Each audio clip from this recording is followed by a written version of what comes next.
ओम शांति। 10 सितंबर 2023 की अव्यक्त महावाक्य रिवाइज 4/12/95। हेडिंग: यथार्थ निश्चय के फाउंडेशन द्वारा संपूर्ण पवित्रता को धारण करो। आज बाप दादा देश विदेश चारों ओर के नए नए बच्चों को देख रहे थे।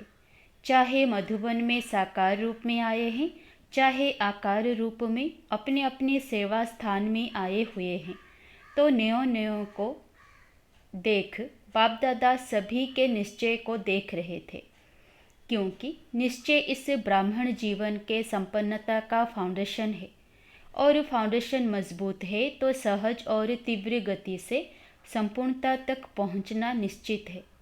तो बाप दादा देख रहे थे कि निश्चय भी भिन्न भिन्न प्रकार का है। जो यथार्थ निश्चय है कि मैं परमात्मा बाप का बन गया, स्वयं को भी आत्म स्वरूप में जानना, मानना, चलना और बाप को भी जो है वैसे जानना, यह है यथार्थ निश्चय। दूसरा निश्चय है योग द्वारा थोड़े समय के लिए अशांति से शांति का अनुभव करते हैं और स्थान का शक्तिशाली शांत वायुमंडल आकर्षित करता है। वह ब्राह्मण परिवार, ब्राह्मण आत्माओं का आत्मिक प्यार और पवित्रता की जीवन का प्रभाव पड़ता है। कंपनी अच्छी लगती है। दुनिया के वायुमंडल के कंट्रास्ट में यह संग अच्छा लगता है। ज्ञान भी अच्छा, परिवार भी अच्छा, वायुमंडल भी अच्छा। तो वो अच्छा लगना उस फाउंडेशन के आधार पर चलते रहते हैं। यह है दूसरा नंबर। पहला नंबर सुनाया यथार्थ निश्चय और दूसरा नंबर अच्छा लगता है और तीसरा नंबर दुनिया के संबंधियों के दुखमय वातावरण से बचकर जितना समय भी सेवा केंद्र पर आते हैं उतना समय दुख से किनारा होकर शांति का अनुभव करते हैं। ज्ञान की गुह्यता में नहीं जाएंगे, लेकिन शांति की प्राप्ति के कारण कभी आते हैं और कभी नहीं भी आते हैं, लेकिन यथार्थ निश्चय बुद्धि विजयी होते हैं। और देखा जाता है कि जब शुरू शुरू में आते हैं तो अशांति से तंग होते हैं, शांति के इच्छुक होते हैं। तो जैसे प्यासे को एक बूंद भी अगर पानी की मिल जाए तो वो बहुत बड़ी बात अनुभव करता है। तो अप्राप्ति से प्राप्ति होती है। परिवार में, ज्ञान में, योग में, वायुमंडल में अंतर दिखाई देता है। तो पहला समय बहुत अच्छे उमंग उत्साह से चलते हैं, बहुत नशा रहता है, खुशी भी होती है।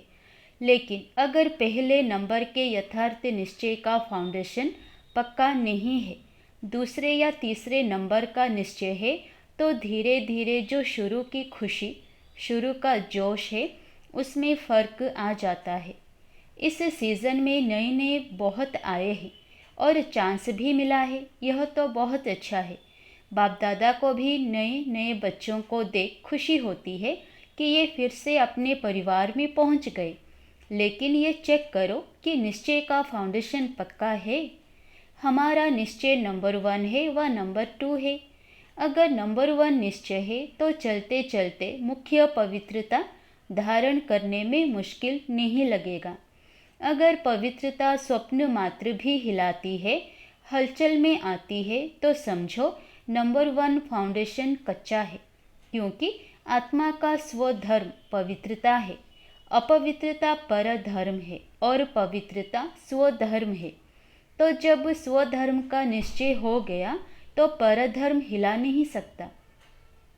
कई बच्चे कहते हैं कि पहले तो बहुत अच्छे आते थे, अभी पता नहीं क्या हो गया। तो क्या हो जाता है कि बाप जो है, जैसा है वैसे अनुभव में नहीं लाते। अगर पूछेंगे कि बाप साथ है तो हाथ सब उठाएंगे। हाथ उठाना तो बहुत सहज है, लेकिन बाप साथ है तो बाप की पहली पहली जो महिमा करते हो कि वो सर्वशक्तिमान है, ये मानते हो या सिर्फ जानते हो? तो जब सर्वशक्तिमान बाप साथ है तो सर्वशक्तिमान के आगे अपवित्रता आ सकती है? नहीं आ सकती। लेकिन आती तो है। तो आती फिर कहाँ से है? कोई और जगह है?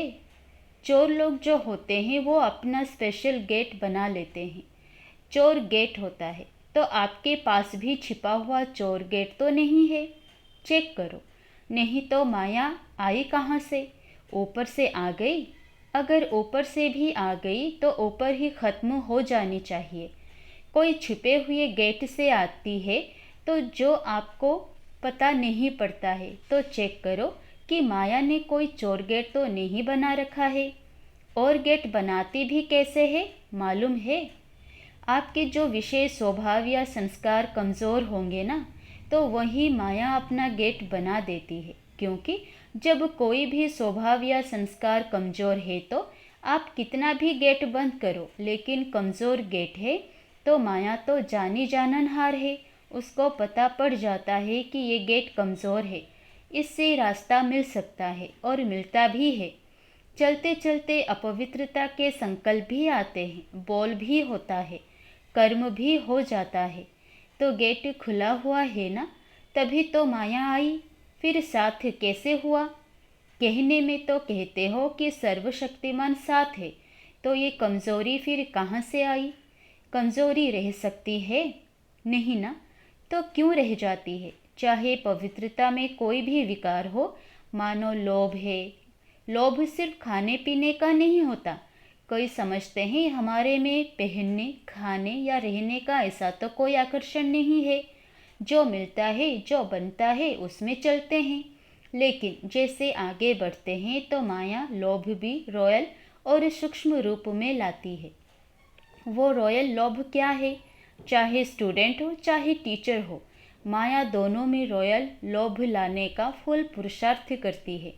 मानो स्टूडेंट है, बहुत अच्छा निश्चय बुद्धि, सेवाधारी है, सब में अच्छा है। लेकिन जब आगे बढ़ते हैं तो ये रॉयल लोभ आता है कि मैं इतना कुछ करता हूँ, सब रूप सब तरह से मददगार हूँ, तन से, मन से, धन से, और जिस समय चाहिए उस समय सेवा में हाजिर हो जाता हूँ। फिर भी मेरा नाम कभी भी टीचर वर्णन नहीं करती कि ये जिज्ञासु बहुत अच्छा है। अगर मानो ये भी नहीं आवे तो फिर दूसरा रूप क्या होता है? अच्छा, नाम ले भी लिया तो नाम सुनते सुनते मैं ही हूँ, मैं ही करता हूँ, मैं ही कर सकता हूँ, वो अभिमान के रूप में आ जाएगा। या बहुत काम करके आए और किसी ने आपको पूछा भी नहीं, एक गिलास पानी भी नहीं पिलाया, देखा ही नहीं, अपने आराम में या अपने काम में बिजी रहे, तो ये भी आता है कि करो भी और पूछे भी कोई नहीं। तो करना ही क्या है? करना या ना करना एक ही बात है। पूछने वाला तो कोई है नहीं, इससे आराम से घर में बैठो, जब होगा तब सेवा करेंगे। तो ये भिन्न भिन्न प्रकार का विकारों का रॉयल रूप आता है। और एक भी विकार आ गया ना, मानो लोभ नहीं आया लेकिन अभिमान आ गया, या अपने मानने तक का हमारी मान्यता हो, उसका भान आ गया, तो जहाँ एक विकार होता है वहाँ उनके चार साथी छिपे हुए रूप में होते हैं। और एक को आपने चांस दिया तो वो छिपे हुए जो हैं वो भी समय प्रमाण अपना चांस लेते रहते हैं। फिर कहते हैं कि पहले जैसा नशा अभी नहीं है, पहले बहुत अच्छा था, पहले अवस्था बड़ी अच्छी थी, अभी पता नहीं क्या हो गया। माया चोर गेट से आ गई, यह है पता, ये नहीं कहो पता नहीं। और टीचर को भी आता है। टीचर को क्या चाहिए? सेंटर अच्छा हो, कपड़े भले कैसे भी हो, लेकिन सेंटर थोड़ा रहने लायक तो अच्छा हो, और जो साथी हो वो अच्छे हो, स्टूडेंट अच्छे हो, बाबा की भंडारी अच्छी हो। अगर अच्छा स्टूडेंट चेंज हो जाए तो दिल थोड़ा धड़कती है। फिर समझते हैं कि क्या करें, यह मददगार था ना, अभी वो चला गया। मददगार जिज्ञासु था, वह बाप है। तो उस समय कौन दिखाई देता है, जिज्ञासु या बाप? तो ये रॉयल माया फाउंडेशन को हिलाने की कोशिश करती है। अगर आपको निश्चय है सर्वशक्तिमान साथ है, तो बाप किसी न किसी को निमित्त बना ही देता है। कोई फिर सोचते हैं हमें कम से कम एक बार आबू की कॉन्फ्रेंस में या किसी बड़ी कॉन्फ्रेंस में चांस मिलना चाहिए। चलो और नहीं, योग शिविर तो करा लें, यह भी तो चांस होना चाहिए ना। चलो भाषण नहीं करे, स्टेज पर तो आवे। आखिर विनाश हो जाएगा, क्या विनाश तक भी हमारा नंबर नहीं आएगा? नंबर तो आना चाहिए ना।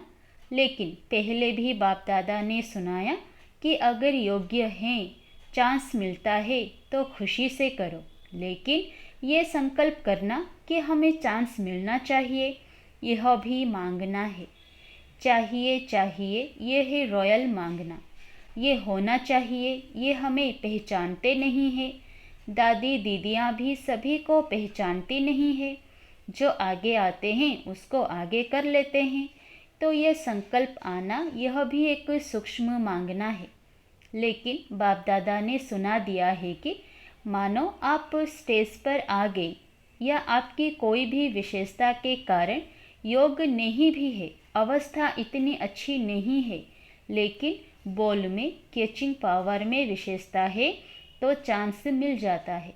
क्योंकि किसी की वाणी में मिठास होता है, स्पष्टता होती है और कैचिंग पावर होती है, तो यहाँ के वहाँ के मिसाल वगैरह कैच करके सुनाते हैं। इसीलिए उन्हों का नाम भी हो जाता है। कौन चाहिए? फलानी चाहिए। कौन आवे? फलानी आवे। चाहे योग में कच्ची भी हो, तो इस पर नंबर फाइनल नहीं होने हैं। जो फाइनल नंबर मिलेंगे वो ये नहीं होगा कि इसने कितने भाषण किए या इसने कितने स्टूडेंट व सेंटर बनाए हैं, लेकिन योग्य कितनों को बनाया है। सेंटर बनाना बड़ी बात नहीं है, लेकिन योग्य कितनी आत्माओं को बनाया। नाम हो गया 30 सेंटर की इंचार्ज है और 30 में से 15 हिल रहे हैं। 15 ठीक हैं, तो फ़ायदा हुआ या सिर्फ नाम हुआ? सिर्फ नाम होता है कि फलाने के 30 सेवा केंद्र हैं, लेकिन नंबर इससे नहीं मिलेगा। फाइनल नंबर जितनों को सुख दिया, जितना स्वयं शक्तिशाली रहे, उसी प्रमाण मिलेंगे। इसलिए यह भी चाहिए चाहिए खत्म कर दो, नहीं तो योग नहीं लगेगा। रोज़ यही देखते रहेंगे कि फलानी जगह प्रोग्राम हुआ, मेरे को फिर भी नहीं बुलाया। अभी परसों यहाँ हुआ, कल वहाँ हुआ, आज यहाँ हुआ, तो योग लगेगा या गिनती होती रहेगी? तो मुख्य बात, जो यथार्थ निश्चय है उसको पक्का करो। कहने में तो कह देते हो मैं आत्मा हूँ और बाप सर्वशक्तिमान है, लेकिन प्रैक्टिकल में, कर्म में आना चाहिए। बाप सर्वशक्तिमान है, लेकिन मेरे को माया हिला रही है, तो कौन मानेगा आपका बाप सर्वशक्तिमान है? क्योंकि उससे ऊपर तो कोई है नहीं। तो बाप दादा आज निश्चय के फाउंडेशन को देख रहे हैं, चाहे नए हैं चाहे पुराने हैं, लेकिन इस निश्चय के फाउंडेशन को प्रैक्टिकल में लाओ और समय पर यूज़ करो। समय बीत जाता है, फिर बाप के आगे पश्चाताप के रूप में आते हो, क्या करें बाबा, हो गया, अब तो रहमदिल हो, रहम कर दो। तो ये क्या हुआ? ये भी रॉयल पश्चाताप है। साथ है तो किसी की हिम्मत नहीं है। निश्चय बुद्धि का अर्थ ही है विजय। अगर कोई हिसाब किताब आता भी है तो मन को नहीं हिलाओ, स्थिति को नीचे ऊपर नहीं करो। चलो आया और फट से उनको दूर से ही खत्म कर दो। अभी योद्धे नहीं बनो। कई अभी निरंतर योगी नहीं है, कुछ समय योगी हैं और कुछ समय युद्ध करने वाले योद्धे हैं। लेकिन अपने को कहलाते क्या हो, योद्धे कि योगी? कहलाते तो सहज योगी हो। तो नए जो भी आए हैं उनको बाप दादा फिर से भाग्य प्राप्त करने की मुबारक देते हैं, लेकिन मुबारक के साथ ये चेक भी करना कि फाउंडेशन नंबर 1 है या नंबर 2 का है। कोई कहते हैं ज्ञान योग बहुत अच्छा लगता है। अच्छा है, वो तो ठीक है, लेकिन कर्म में लाते हो। ज्ञान माना आत्मा परमात्मा ड्रामा, यह कहना नहीं। ज्ञान का अर्थ है समझ। समझदार जैसा समय होता है वैसे समझदारी से सदा सफल होता है। कभी भी देखो जीवन में दुख आते हैं तो क्या सोचते हो? पता नहीं मुझे यह क्यों नहीं समझ में आया, यही कहेंगे। तो समझदार हो, ज्ञानी हो, बोलो हाँ या ना। हाँ जी, हाँ तो बहुत अच्छी बोलते हैं। समझदार की निशानी है कभी धोखा नहीं खाना, यह है ज्ञान की निशानी। और योगी की निशानी है सदा क्लीन और क्लियर बुद्धि, क्लीन भी हो और क्लियर भी हो। योगी कभी नहीं कहेगा पता नहीं पता नहीं, उनकी बुद्धि सदा ही क्लियर है। और धारणा स्वरूप की निशानी है सदा सोइंग भी डबल लाइट, कितनी भी जिम्मेवारी हो लेकिन धारणा मूर्त सदा डबल लाइट, चाहे मेला हो चाहे झमेला हो दोनों में डबल लाइट। और सेवाधारी की निशानी है सदा निमित्त और निर्माण भाव। तो ये सभी अपने में चेक करो। कहने में तो सभी कहते हो ना कि चारों ही सब्जेक्ट में गॉडली स्टूडेंट है, तो निशानी दिखाई देनी चाहिए। तो नए नए क्या करेंगे, अपने निश्चय को और पक्का करना। नहीं तो फिर क्या होता है, 2 साल चलेंगे 3 साल चलेंगे फिर वापस पुरानी दुनिया में चले जाएंगे। और फिर जो वापस जाते हैं वो उस दुनिया में भी सेट नहीं हो सकते हैं, ना इस दुनिया के रहते ना उस दुनिया के। इसीलिए अपना फाउंडेशन बहुत पक्का करो, अनुभव करो सर्वशक्तिमान बाप साथ है। बस एक बात भी अनुभव किया तो सब में पास हो जाएंगे। देखो आजकल प्राइम मिनिस्टर है उसके साथ का भी नशा रहता है ना, ये तो सर्वशक्तिमान है।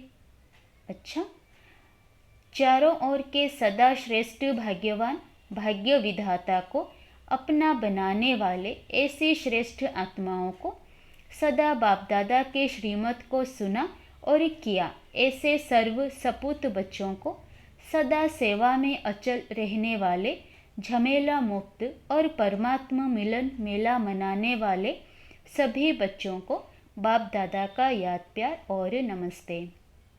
अच्छा, डबल विदेशियों को डबल नशा है ना, डबल विदेशी अर्थात डबल लाइट, डबल नशा और डबल बाप दादा और परिवार के प्यारे। समझा? वरदान, अपनेपन के अधिकार की अनुभूति द्वारा अधीनता को समाप्त करने वाले सर्व अधिकारी भवो। बाप को अपना बनाना अर्थात अपना अधिकार अनुभव होना। जहाँ अधिकार है वहाँ ना तो स्व के प्रति अधीनता है, ना संबंध संपर्क में आने की अधीनता है, ना प्रकृति और परिस्थितियों में आने की अधीनता है।